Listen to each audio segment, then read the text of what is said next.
So as ChatGPT 3 is getting overloaded, in this video I discuss what the benefits will be for AI in 2023 and what are the massive risks associated with that. At the moment, the app is experiencing very high demand and this is only going to increase. And the reason for that is a lot of people are getting direct utility from this. They are literally using ChatGPT as part of their either personal development or businesses, or they're just curious to see what it can do. So what's the big deal? Well, traditionally algorithms would instruct, for example, a computer or software exactly what to do in given situations. However, the massive difference with AI, especially chatbots, is the fact that they will discover themselves how to work through the data and come up with appropriate answers or responses. So a lot of this is without control. So what do I mean by that? Well, sometimes when the AI is coming up with some sort of solution, it's completely unclear how it got to that actual solution in the first place. And it has to be that way for AI to develop. It has to kind of almost have a mind of its own. Now, what's the potential with this? Well, the potential with this is, let's say, for example, Albert Einstein, who made some incredible discoveries, but he did them over a period of years. So he'd make all of these incredible discoveries. But the thing with AI is, because it's so much more faster, especially when it gets access to more data, potentially we could see new scientific discoveries. And remember, these have been happening for years now in terms of AI discoveries, but we could see newer ones at an increasing rate, at a much faster rate, which in theory is a really good thing. For example, potentially you could see cures for previously incurable illnesses. But this is a double-edged sword. So if you have these kind of algorithms and processes where you don't really know what's going on in terms of how the AI is actually working or coming up with a solution, what happens if the AI decides that it has another goal in mind, or if you're giving the AI no specific goal when it comes to actually working or functioning as a model? Well, then what if the AI starts creating its own goals? This is a real fear. And when that happens, how do you gain back control of this? And what happens if we get to the point where people describe it as passing singularity, where you get this kind of competition between human beings and AI, or maybe where the goals for both don't actually match? What's actually going to happen then? So that's kind of a scary scenario of where AI could potentially lead, because in essence, we don't have full control, and we can't have full control to allow AI to develop appropriately. The next thing is speed, and this could be a massive opportunity for all of you watching today, including myself.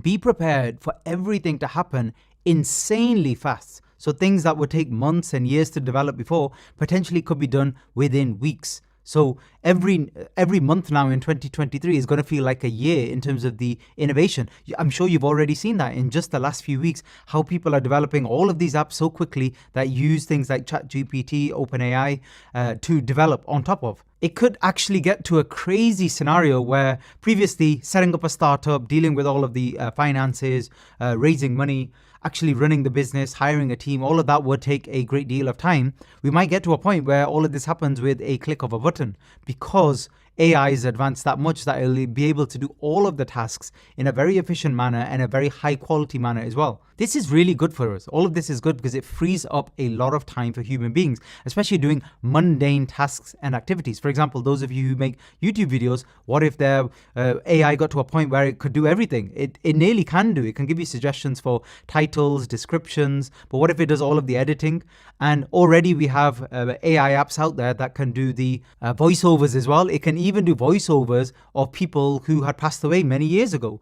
And it would actually take many samples of the voice recorded, for example, somebody like Steve Jobs, and actually put that together in a video. Scary, but this is what we're seeing at the moment. So this is a really good thing. It frees up a lot of time. And the opportunity here is for you to leverage AI before, well, not anybody else, but before the majority of people who are still doing things the old-fashioned way. That could be anything related to internet SEO, social media marketing. Doesn't matter what it is, even setting up a startup. If you use AI and if you know the right AI kind of apps and software to use, you can leverage it and get ahead of everybody else. But the thing is having a filter. The filter, what I mean by that is this is absolutely key. There's so much noise now, and because AI is quickly going through data as fast as possible and giving you all of the key points and key information, you need to filter what works, what doesn't, what is actually going to help you, what's just noise. And you actually need to make quick decisions yourself a lot faster than what human beings might have been doing a few years ago, because you need to quickly decide which one's the right one for you in terms of, let's say, your business or your personal development. And you have to use that. For example, I'm using AI to help summarize other YouTube videos I'm watching, because there's just no time. There's no time to watch all of these videos. And the thing is, because there's now AI generated videos out there, it's already happening. There's going to be that many more videos released every single day, that instead of watching, a handful of videos in a period of time, let's say a day, you're going to have to watch 20 or more, because that's what everybody else is doing. There's another issue here too, and it touches on the point I made about efficiency. Now, there are many things still that human beings can do better than some sort of AI machine or a chatbot, etc. But don't assume that's the case, because what we're seeing now is actually the majority of things AI can actually do a lot better. For example, if it comes to actually writing something like making a presentation or writing a blog post or even just a video description or something like that, you might assume humans can still do it better, but it's not the case.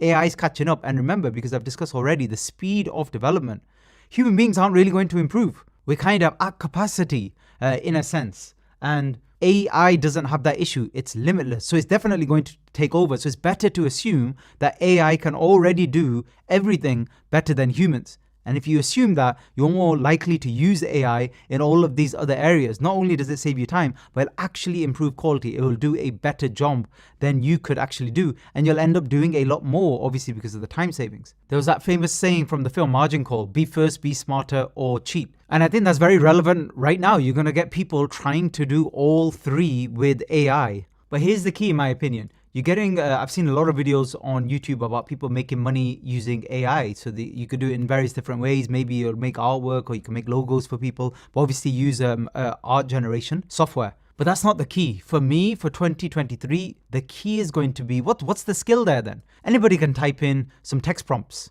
into a kind of art generator. So that's not going to make any difference there. How are you going to differentiate yourself from everybody else? It's going to be stuff like prompt engineering. What's prompt engineering? Well, it's actually learning how to make better text prompts, better than everybody else. It's actually learning how to get the most out of AI better than anybody else. Actually learning how to ask the right questions.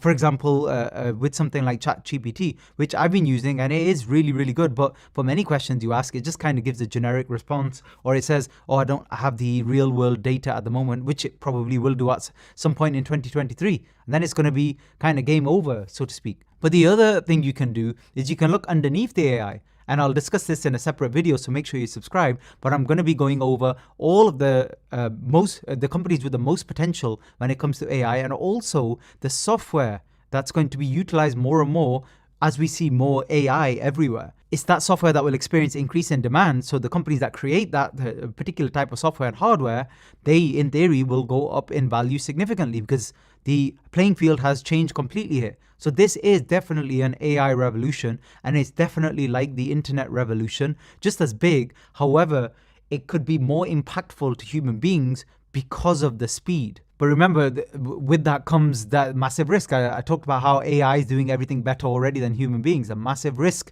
is there'll be a lot of people losing jobs. That's like basically 100% certain. It's only a matter of time in the different domains. But because everything's happening so quickly, don't think it's going to take another 20 or 30 years. That's my point, for there to be some revolution when it comes to just delivery services, for example. That could happen a lot sooner. But what we saw, and what the founders of OpenAI, for example, discussed themselves as well, was the opinion like 10, 15 years ago, when people were developing AI, they thought that the first people to lose their jobs were the blue collar type jobs, like delivery services and taxi and stuff like that.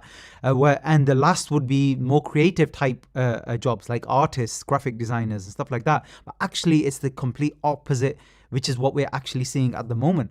I really cannot see how a graphic designer would survive unless they do what I've just described here and get much better at understanding AI. But then that isn't really a graphic designer skill as such, but you can learn and teach yourself any skill. And this is something that most people don't realize. However, again, it's speed. When you're learning that new skill, you need to learn it a lot faster now. It shouldn't take you 5 years of university. You should be able to do it within weeks online using all of this technology and software. That's the main point here. So not only will you have all of these skills, but you'll be armed with all of these tools that many other people don't have because maybe they've not heard of or bothered to go and research. And it's you with all of this extra knowledge and then all of these extra tools you're armed with that you're going to be so much more productive and creative and innovative, and you'll get a much higher ROI on your time investment in particular. So there you go. Let me know what you think in the comment section below. Thanks for listening.